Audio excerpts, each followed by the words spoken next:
welcome along to another Alienated Children First in our series of webinars. And this evening we are joined by the very, very interesting Caroline Langley, barrister. Just to give you a little background into us, who we are and what we do.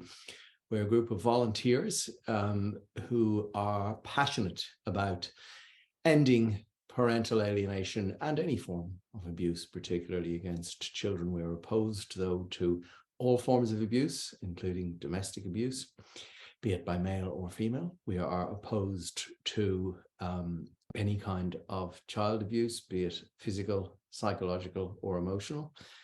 And we hope that through these webinars, we may serve in some small way to educate people as to what parental alienation is and what damage it can actually do.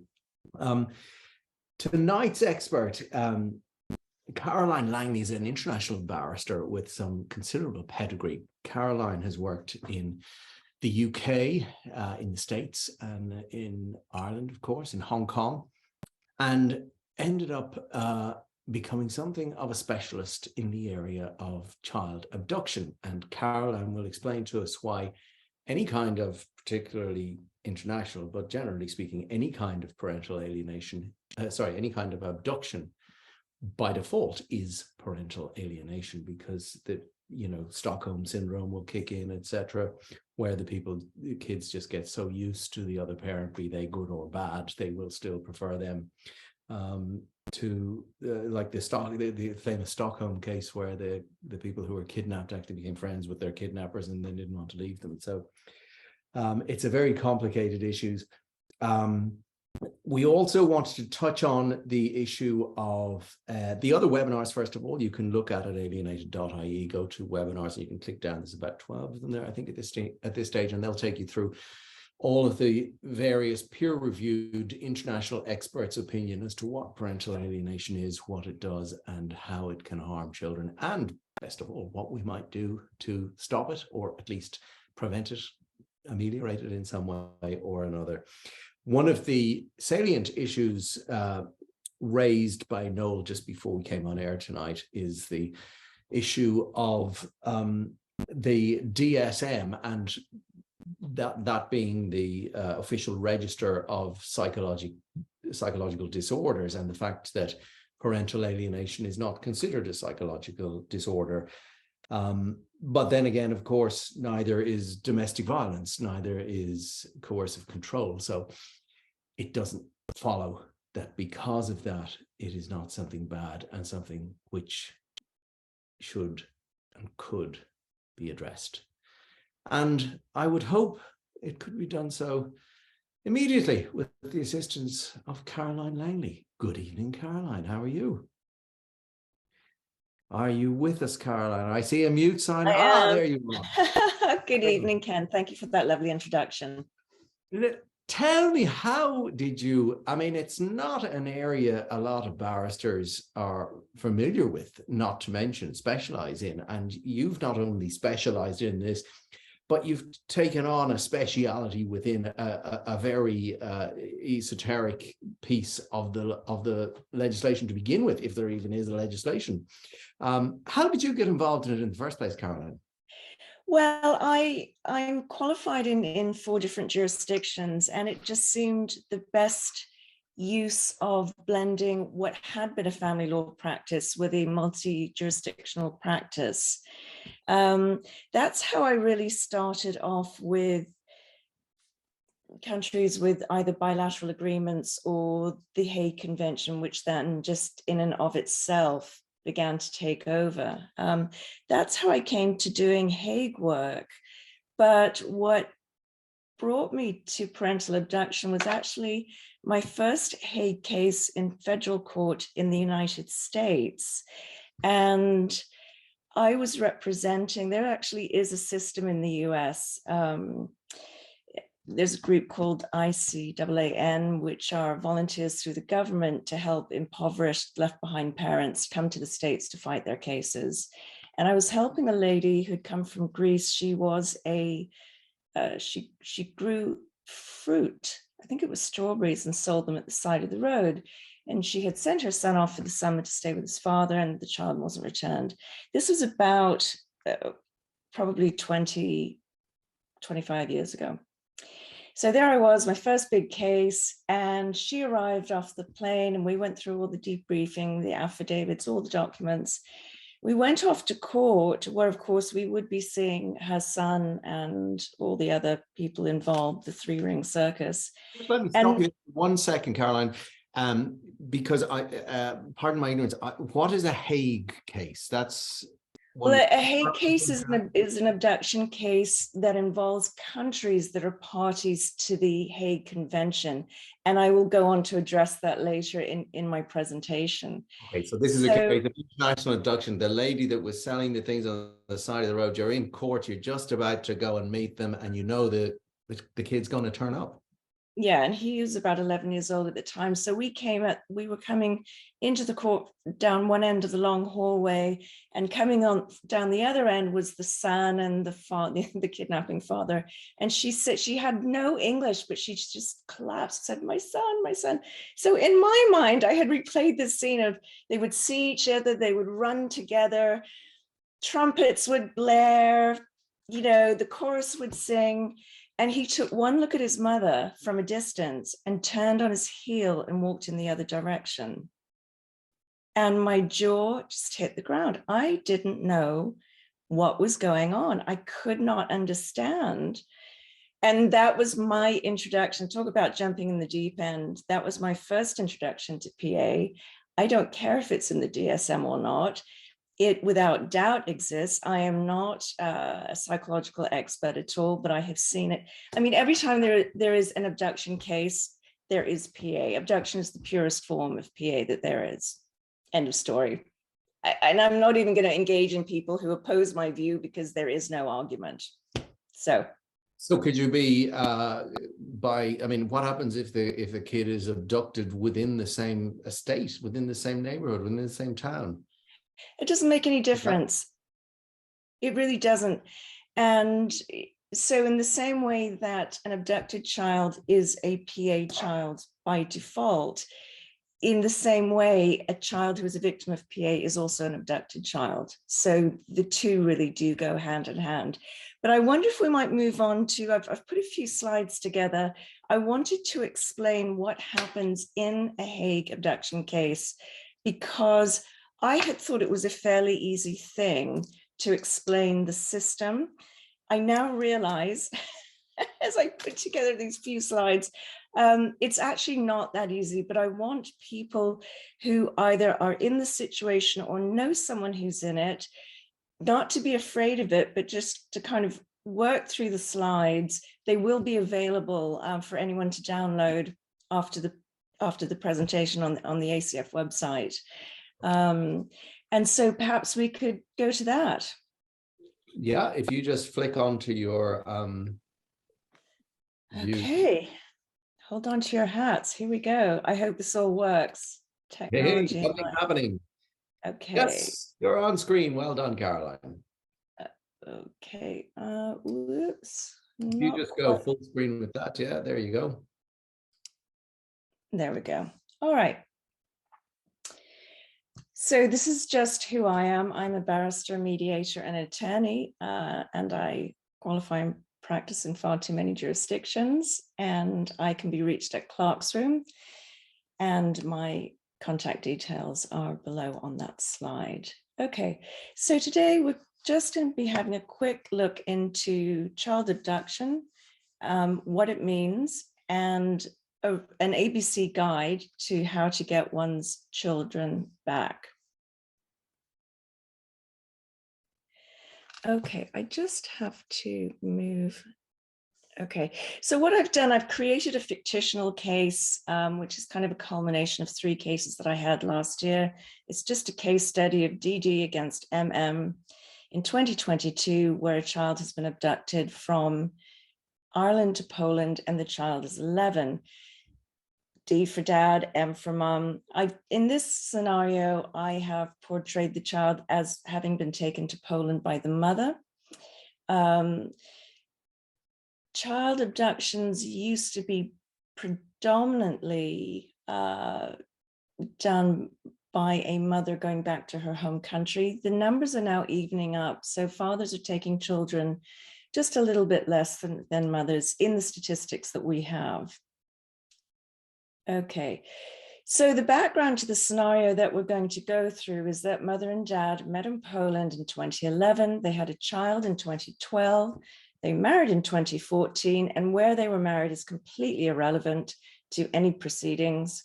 They lived in Ireland for 17 years and for 7 years, excuse me, in one house. They lived for 2 years in Poland in 5 different apartments. They returned to Ireland in 2020 to the same house. The relationship began to deteriorate. And so as they split apart, they scheduled a custody and access hearing in the Irish courts in February 2023.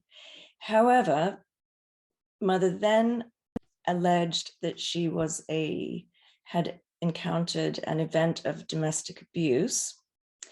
But before that was settled, or even that matter went to court, she abducted the child C to Poland.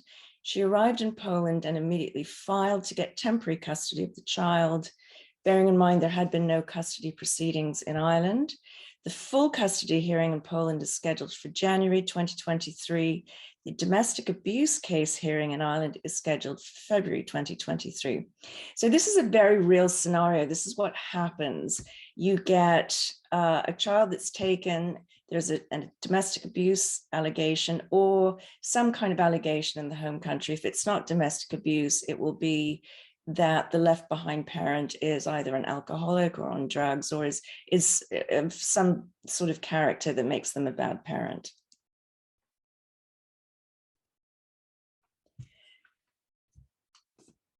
Abducting a child from one parent and their home environment is an absolute act of parental alienation. The child is suddenly removed from its home, its family, its culture, and often its language. The child is often told what we name the 3 Ds, that the left behind parent has deserted them, doesn't love them, or is dead.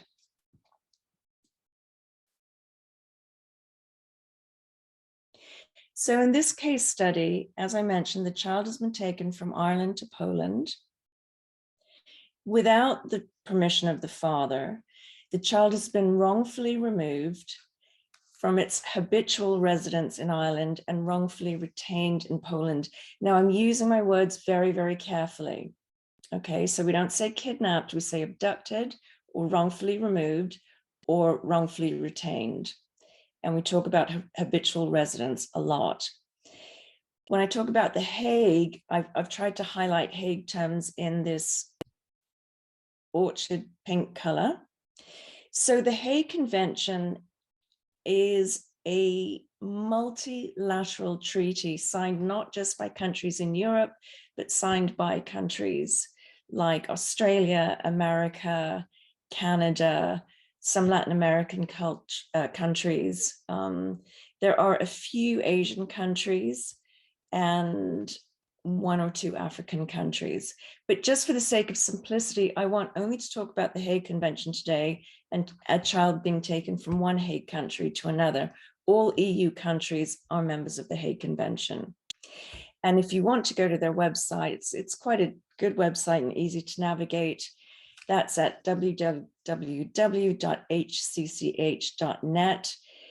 In an abduction case, we could also veer off and talk about the Brussels II bis, or we could talk about the Luxembourg Convention. But again, I want to keep things pretty straightforward for this introduction to the Hague Convention.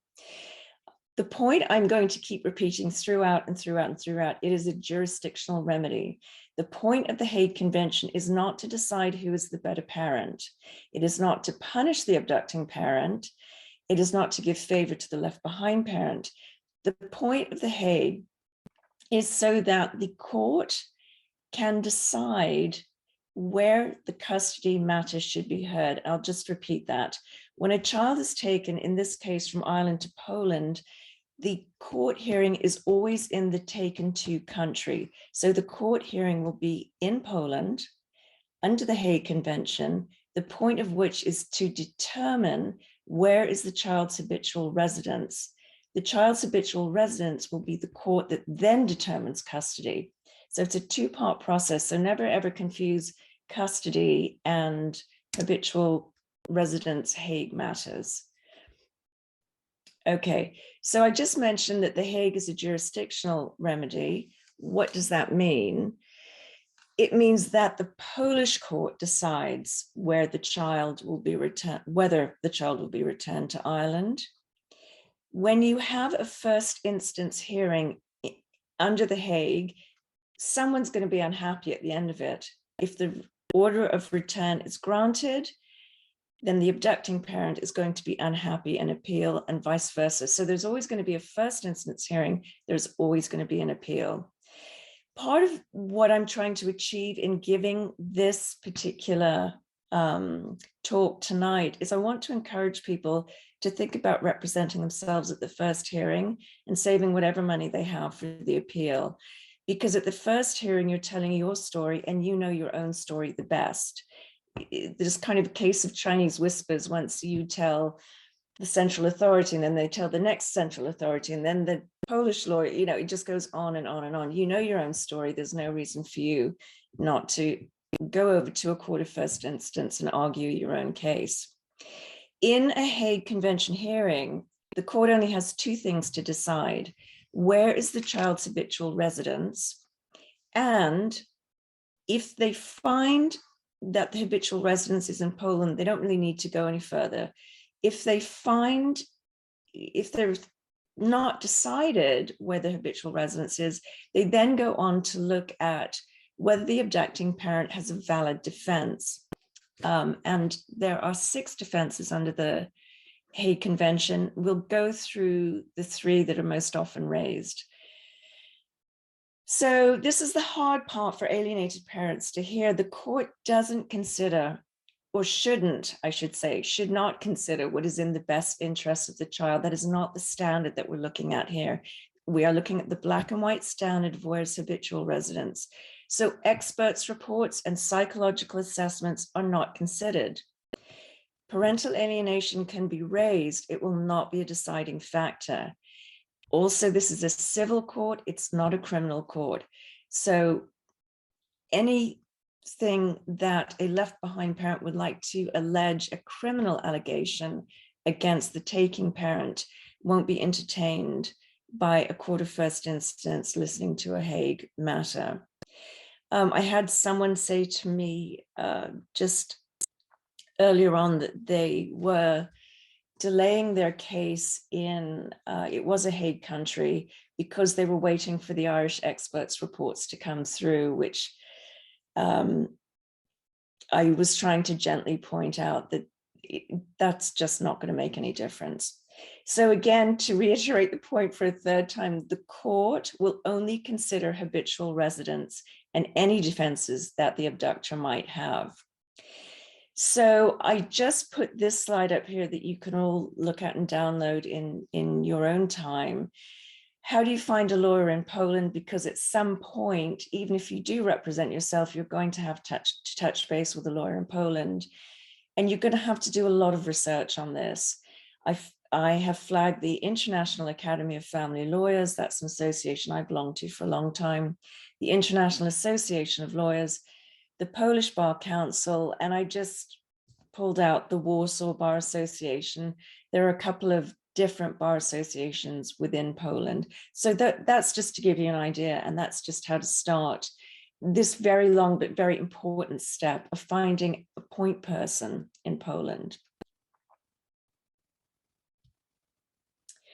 What happens when your child is abducted? First, number one and foremost, and I cannot emphasize this enough, do not take advice from your friends, or take advice from one friend who actually knows what they're talking about. But you have, in an abduction case, time is everything. And Ken, you pointed to this earlier.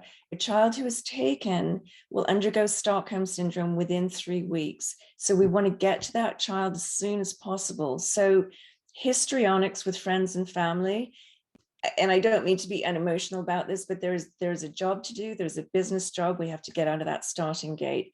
So the first thing you do is you contact the Irish Central Authority. I've given you the details there and the person to contact.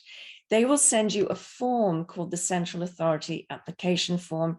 I'm going to show you and go through how this works in just a moment. Again, priority, priority, priority. Complete your Hague application. It's not quite as simple or as straightforward as it looks. Next priority, find a translator. You don't have to pay them, or just find someone who will be in the background and ready to translate as and when you need, unless you already speak the language of the country that your child has been taken to.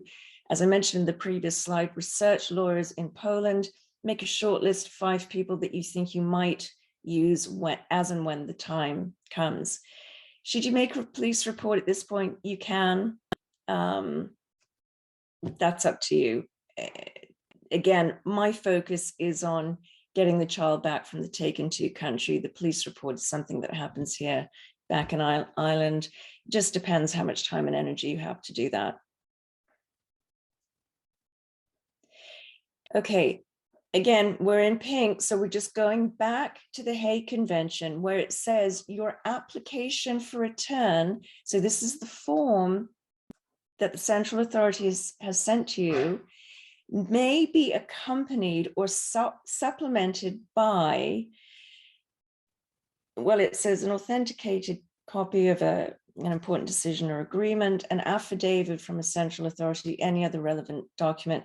Again, time is everything. I'm just going to skip down to any other relevant document. What this is saying is that your Hague application can contain as much stuff as you can get in there as possible. Okay, because the other 2 things that they point out, which they will also accept, takes time and diverts you. You'd have to go back into the Irish courts to get all these documents. Again, my focus is get the application in, get as much stuff in there. Focus, focus, focus. Okay, and as if I haven't said it enough already, I decided to write it again here. Get as much information as possible in the application for return. Send to the Central Authority as soon as possible. Add extra information at section 3 of this form. Again, when I'm talking about the form, I'm in green. When I'm talking about the Hague, I'm in pink. Okay, so here we go. The beginning of the form starts off like this. You are requesting, that's why I've highlighted it in yellow, you are requesting the return of the minor child. And which conventions are you using? Well, let's just tick the first 2. You can tick the first 3. They're not going to deny you if you tick the wrong boxes, but anyway. Requested central authority is going to be the Polish one. That is the country where the child has been removed to. Section 1 is pretty self-explanatory, asking name, gender, etc., passport number, identity card number. I just want to add, any time you write down any of this, name, date of birth, try and back that up with a document, with a piece of evidence, with a birth certificate. Passport number, back it up with a copy of the passport if you have it. Identity card number, that could be a public services card. So anytime, just before you're about to check the box or write down a number, think, do you have a physical copy? Because all of this needs to go in. Section 2, details of the parents, that would be your details and the details of the parent who's taken the child. That's pretty self-explanatory. Right. Here is section 3, and this is the most important section in the whole of this document. Section 3 of the application for return is the only place where you can add additional information to support your case. So you're building your case already just by way of this application. Please clearly state the legal basis upon which you got guardianship and the manner in which your guardianship rights have been breached. We're going to take a little further look at what that means exactly.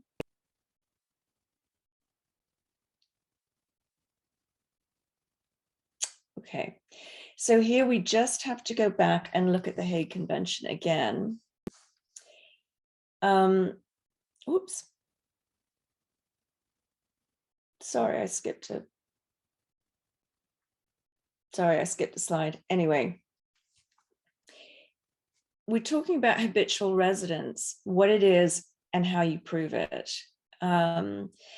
The tricky bit about habitual residence is that it's not defined in the Hague Convention. And the Hague Convention, I have actually added a copy of the Hague Convention to the documents that you can download after this webinar.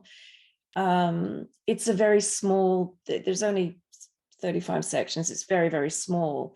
And deliberately, they've left helpful things out, like defining habitual residence. So again, when you go back to section 3 of the application and you say, I have rights of custody in Ireland because that is where my child habitually resides, now you have to prove the habitual residence, except you don't know how to prove it because you don't have a definition. So what you need to do is you need to look up cases, recent cases that have decided this. It's honestly not as hard as it seems. I've given you 3 places there where you can find for free case law. You just put in search terms like Poland, habitual residence, and Hague, and click on to whatever the cases are that sound kind of like your own, go through them, and in it, the judges will talk about what they're looking for in habitual residence. So I just pulled up a case, I think it was from the Eurolex server, where the judge in that case, it's a 2022 case, says, to that end, the court relied on the principle that a child's habitual residence was to be determined in accordance with an objective element, namely the child's long-term and steady residence in a place in which all of the child's needs were satisfied. So right there, your argument on habitual residence is you need to prove that your child's long-term and steady residence was in a place where all their needs were satisfied. Well, show me, show the court how the needs were satisfied. It could be anything and everything. It could be affidavits from friends, neighbors, family. It can be school reports. It can be pictures of talent show trophies. It can be anything to show my child's long-term needs were here. The definition of habitual residence does kind of morph and vary as time goes on. At one point years ago, it used to be, you know, where the mother had decided she felt most comfortable. That was a random and short-lived interpretation. But that's why you do need to go to the case law and look up and see what today's definition of habitual residence is. But again, back up absolutely everything.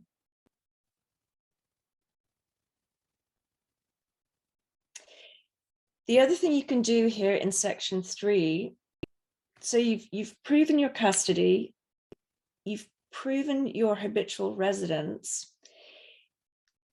The next thing you can do is preempt whatever the abductor's defenses might be. As I mentioned, the abductor will have 6 defenses.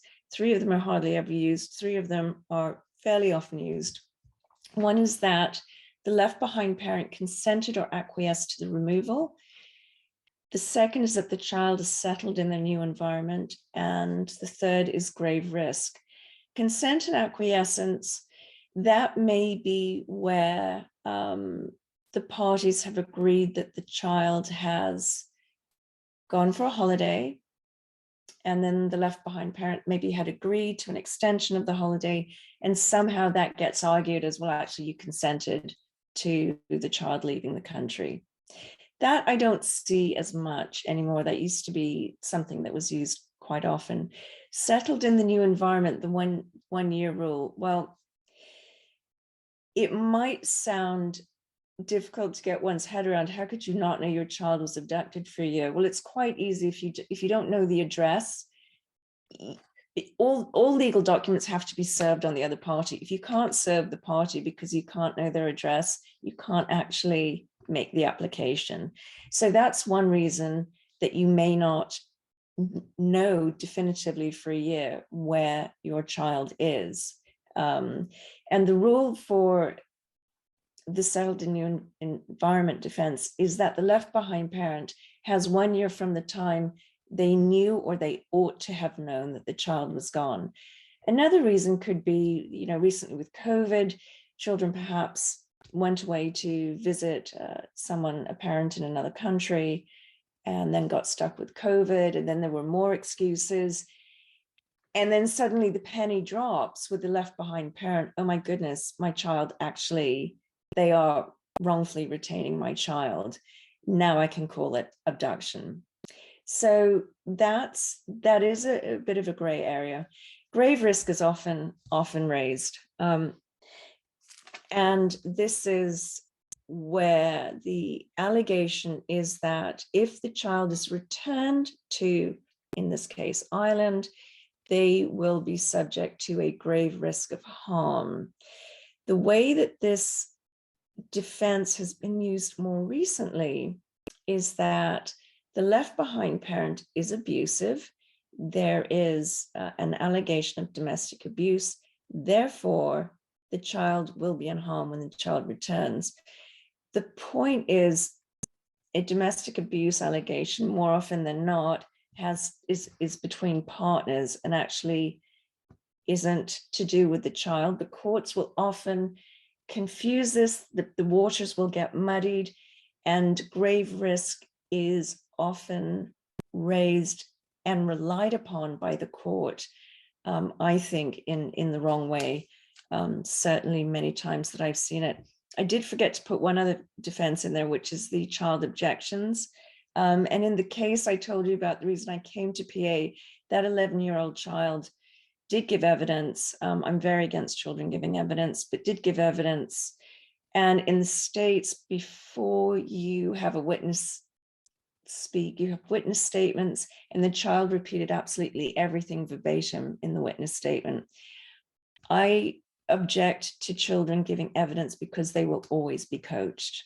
And but they do have a voice and they will be listened to, so they can validly raise an objection.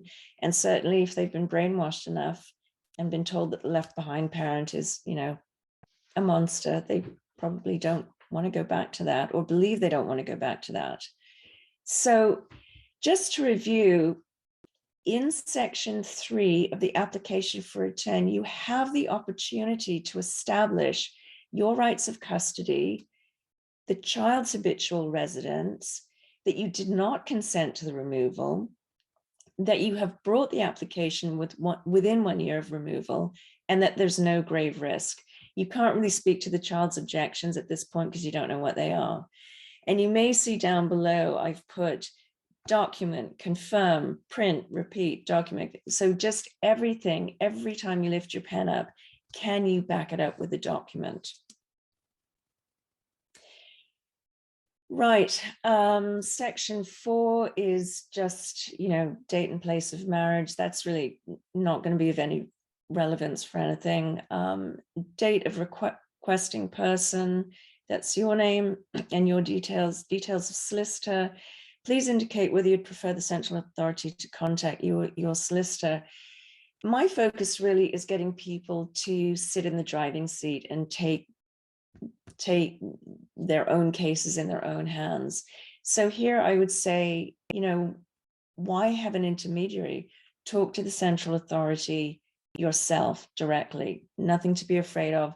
Solicitors are busy. They can often forget to get back to you. Information can be partially relayed. Always better to have that direct contact if you're given that choice. Okay, name of the alleged abductor. So whoever the person is who has taken the child, and down here at Roman numeral 3, details of any other person who might be involved. In my experience, there's usually a grandmother lurking in the background. Return arrangements for minors. You always, again, I'm sure for everyone, funds are limited, but you really do need to be in the country where all this is going on and be physically able to bring your child back. So a lot of times I've actually got return orders and we've had terrible problems actually enforcing the order and physically getting the child back. That will be subject for another webinar, but not tonight. So yes, I would encourage everyone to be able to travel in section 7, subsection 1 for the court proceeding, and in subsection 2 to collect the child, hopefully once the return order is made. Section 8, amicable resolution of the issues, means have you been to mediation? Mediation for abduction cases is a very specialized niche for mediators, and it does work. I have certainly partaken in mediations, not always, but it's certainly a good start, and that may be a proposal that you make to the abductor. Would they join in mediation and try and figure out if the two of you can come together for the welfare of the child, and see if there's anything that you can work out that will benefit the family. Okay, really I'm going to skip down here to section 12, supporting documents checklist. Those are pretty much the standard documents you would expect, along with the big pile of documents that you've amassed under section 3. So by now you should have, your application should be well over 100 pages by this time, and not just the 13 pages that you're sent from the central authority. Then you have this application for return notarized. I always recommend when people ring up and say, do I need this notarized or that notarized?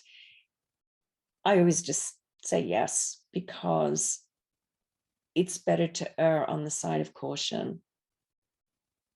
Okay, so what happens next? So physically, you have your application that you've spent a long time preparing, and you send it to the Irish Central Authority. The Central Authority is a government entity that will send your application to the Polish Central Authority.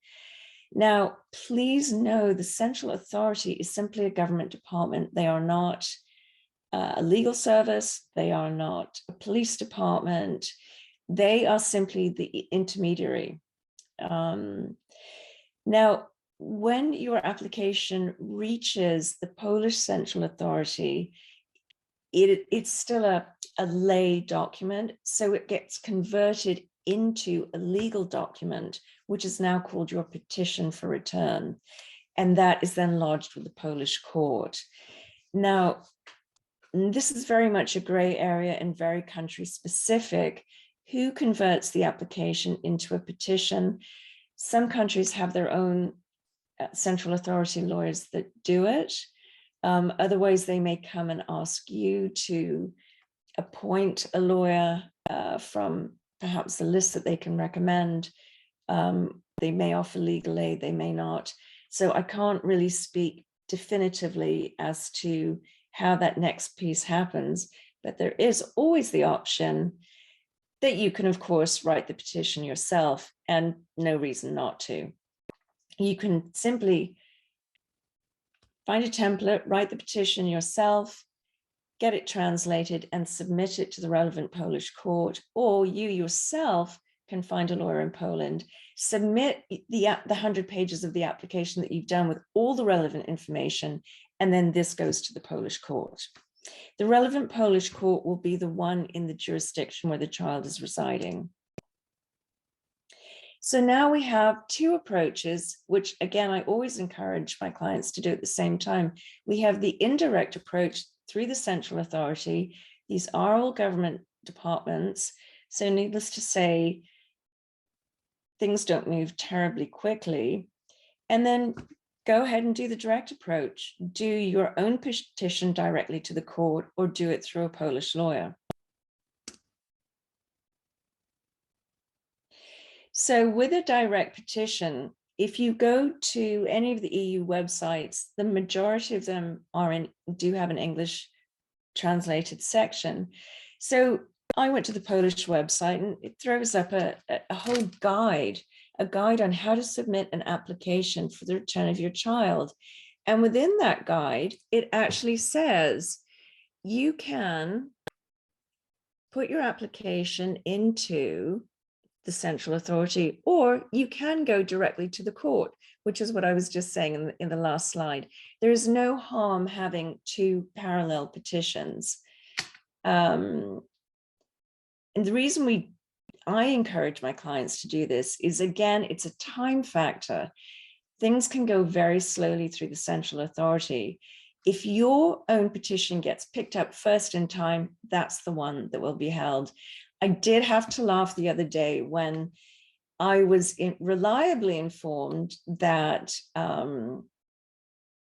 there was some pushback on the direct route because the person in question was told that this would cause significant delay. And my response is, when a lawyer gives you a really stupid answer like that, you have to ask the lawyer, well, how many Hague petitions have you done? How many times have you done parallel petitions? And what factor of delay are we talking about? Don't be afraid to cross-examine your own lawyer or your legal point person. So I've been doing this for a long time, and I would always recommend the direct approach. Absolutely nothing to lose.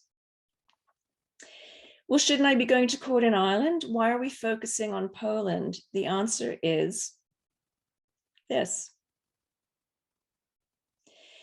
When you go to court in Ireland, we're looking at custody, best interests of the child, reports,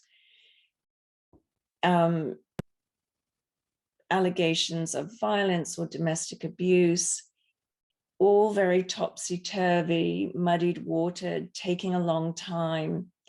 The point is, once a return order is ordered in Poland, you're back in court anyway to decide custody.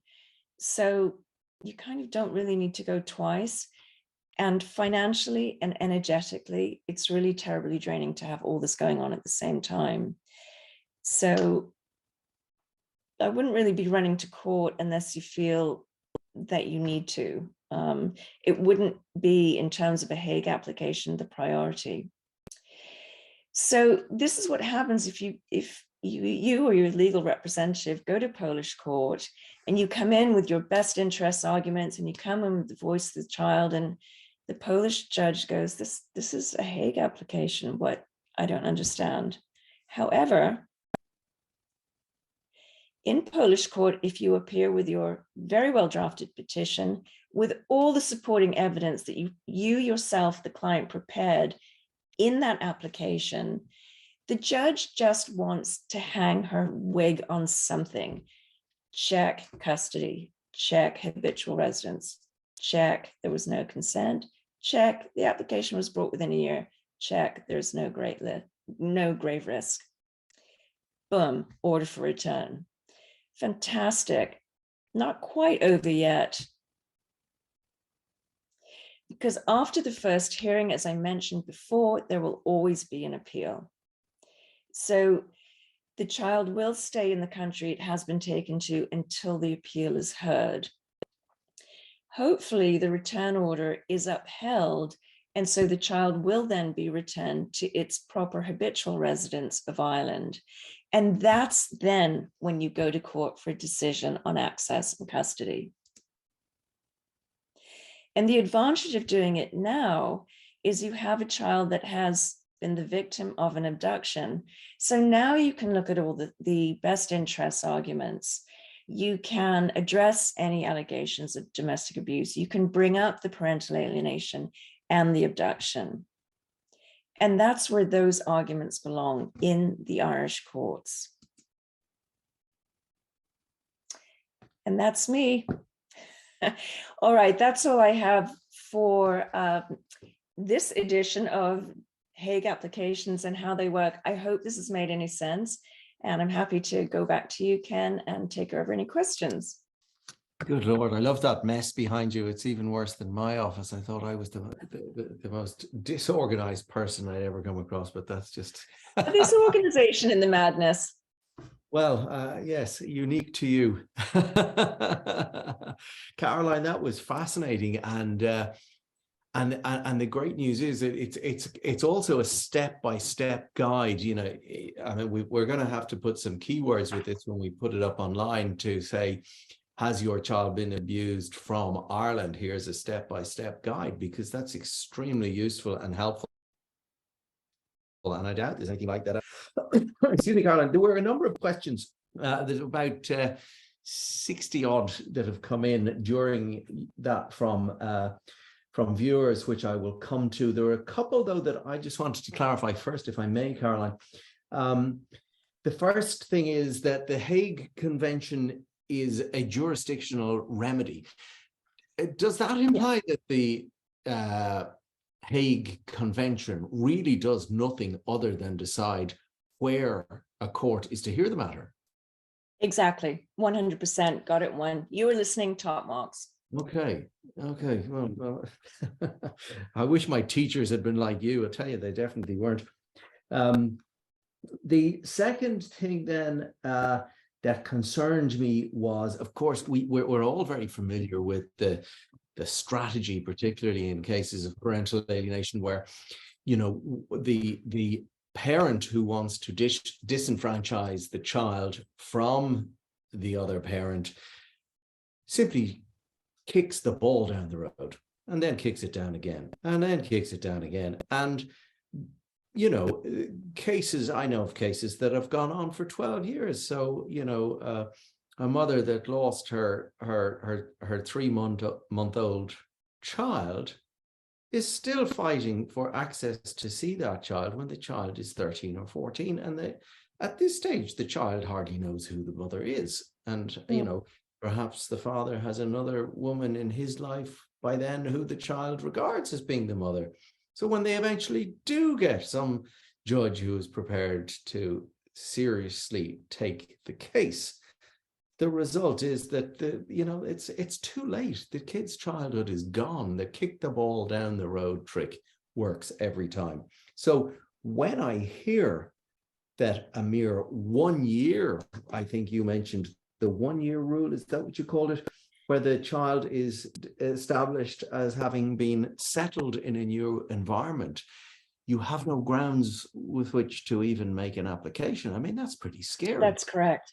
Yes. And I have actually done a couple of cases on the 1 year rule, and it's you know, it's a basic statute of limitations. Now, on the flip side of that, what I should have mentioned is the established good practice guide to from the date that the petition is lodged with the relevant court to the date of a decision should be no more than 3 weeks.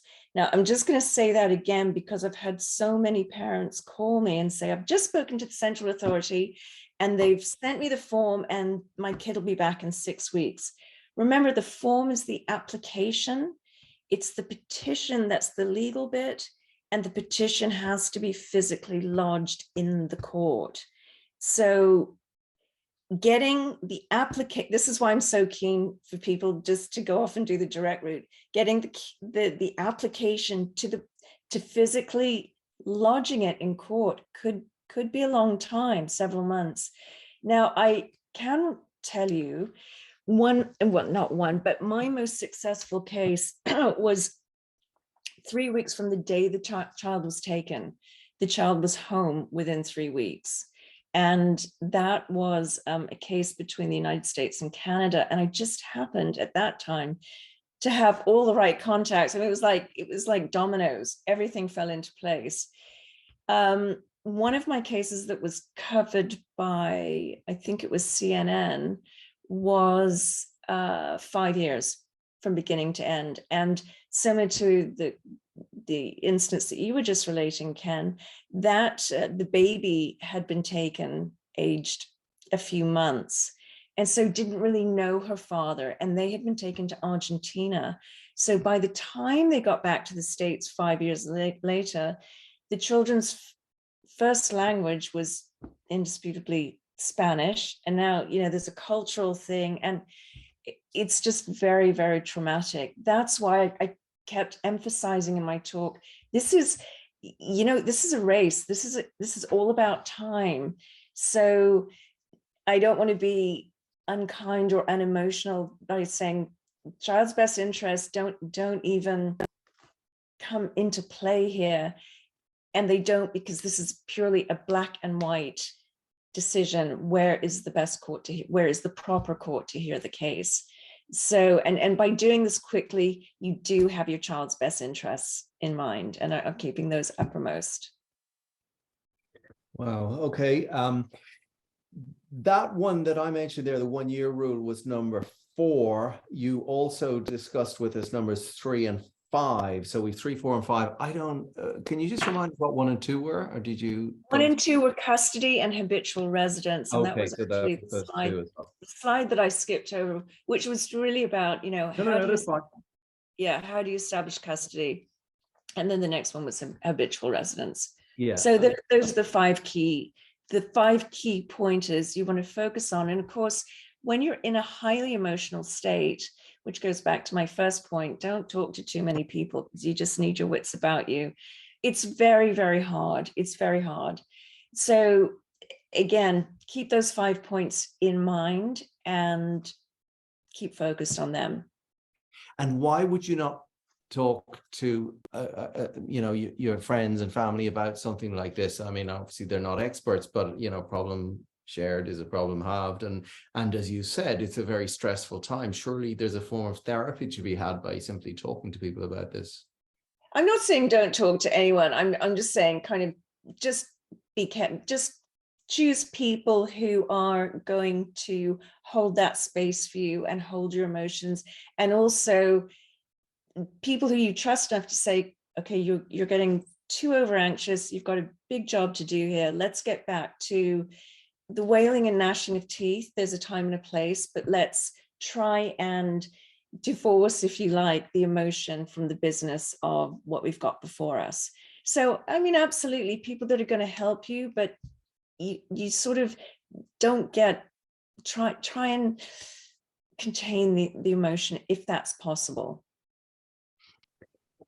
Okay, if that's possible, let me mull on that one for a while. I suspect for most people who've had their children kidnapped, putting a lid on their emotions is going to be a very difficult thing to do. Oh, I didn't say put a lid. I said to contain it, just to contain it long enough to give one clear. Yeah, I mean, I know it's got to be done, doesn't it? Because if you're all emotional, you're not going to fill out the forms properly. It's going to come back, and it's going to take longer, and your chances get reduced. So perhaps get somebody who's not emotionally involved in the case at all, doesn't know your kids, you know, and I guess if you can afford it, a solicitor is the ideal scenario there. Yes. Yeah. You mentioned also the concept of a parallel petition. Does that raise issues of who's on record and the fact that perhaps a court won't accept a petition from you because you've already got a governmental representative effectively on record by way of the petition you've already filed? Yeah, the court will accept whichever petition it reaches first, which reaches it first. So if the government petition reaches the court first, you just withdraw, and vice versa. So it's not like you have 2 petitions that they're both going to be heard. Only one is going to be heard. And certainly, in terms of time, there can be big time. There are some central authorities that are extremely efficient, and there are some that are not. So again, it kind of depends on what country we're talking about. 2 viewers' questions, Caroline. The first one in was, you know, when you're filling out these forms, are you free to disclose in camera information, which you wouldn't be in Ireland? That's actually a very good question. And if I actually go back to, I think the answer must be yes, because, and I don't want to get myself in trouble because I always find that in-camera thing a bit tricky. Says is the in-camera rule exclusive to Ireland and England, or does it exist everywhere? It exists everywhere, but not in quite the same degree of severity as it does here. So if I can just read the Hague Convention Article 8, the application may be accompanied or supplemented by an authenticated copy of any relevant decision or agreement. So that must be a court order, an affidavit from a central authority or other competent authority, which could be a court, concerning law, any other relevant documents. So right there, that's Article 8, subsection E, an authenticated copy of any relevant decision or agreement. And any other relevant documents. So anything in camera could be covered by any other relevant documents, couldn't it? Yeah, I mean, that's a great question, and I would like to look at that in more detail. So I'm just I suppose, you know, as you've said earlier on there, though, Caroline, you know, this is an extremely emotive issue, and it's there's a chronological imperative to the events and the speed with which they roll out. So yeah, one might be forgiven for making a decision that forgiveness is better sought than permission in such cases. absolutely. The other thing I want to say about going to court and representing yourself is that the court does give a lot of leeway to what I call a pro se or an individual. Lay litigant, I think usually. Yeah, and you know, everyone has a right to justice. Everyone has a right to be heard. So again, just trying to throw a little encouragement there, because by the time you've, you know, flights and translators and whatnot, there's you know, things can get very, very financially thin. I would also like to point out, I have also I've represented people from all walks of life, people who are absolutely impecunious to billionaires with their own planes, and it doesn't make a penny's worth of difference in terms of what the court's going to look at or how they're going to decide. Yeah, but you don't want to run out of money before you get to pick up your child and not be able to afford the airfares home either. No, that's true. But in terms of the issues that the court is looking at and deciding, they're not going to discriminate against someone who is representing themselves, let me put it that way. I see. Okay. There are all sorts of other things which might affect the court's decision, though, such as the fact that you've spent 6 months, you've given up your job, you've sold your house, you've spent every penny you have getting around your lawyers and all the rest, and you therefore have no house to take the child to. So the judge might decide that you're not a fit person. Well, again, that is not for that's not for a Hague court to decide. They're not doing a best interest standard. So in theory, if the left behind parent is now living in a box under a bridge, that is irrelevant to where's the child's habitual residence. That's the question for the court. Okay. We have another one here.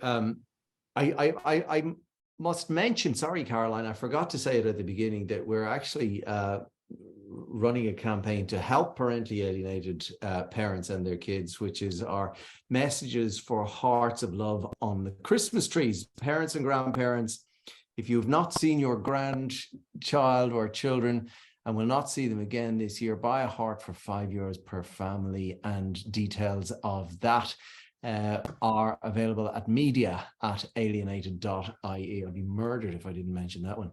Questions coming up then, because we're part of a two-part interview here, Caroline, in as much as tonight is very much about the child who is abducted from Ireland overseas, and our next one in 10 days, which I think is Wednesday the 8th of December at 6 p.m.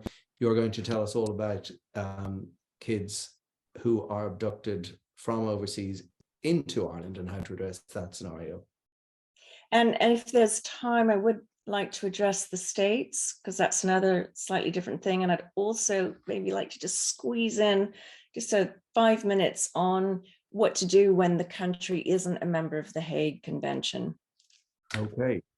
Well, look, that sounds absolutely fascinating. We're just about out of time for tonight. It's 7 o'clock now, but that's been extraordinarily useful, Caroline. I don't doubt that anyone who ever has a child abducted from Ireland can use this interview going forward as a how-to to get the process started to get their child back. The imperative they apply to the Hague Convention. All they will decide is that it's in what jurisdiction it should be heard, and time is of the essence. So don't waste your money on a lawyer to start the process, get it going, and do it in parallel directly and through the government administration as is appropriate. A+, you got it in one. Oh, I got it from you, Caroline. Thank you very much indeed. That's been hugely helpful. I can't wait for the next one as well. But for now, we have a whole plethora of questions that I simply can't get through now. But we will go through them with Caroline and report back to you in 10 days on the answers to all of those from myself, Yes. Kenn Joyce, and all of it at Alienated Children First. Caroline Langley, thank you very much indeed. And we will see Thank you you, Ken. at 6 p.m. on Wednesday at the Hague.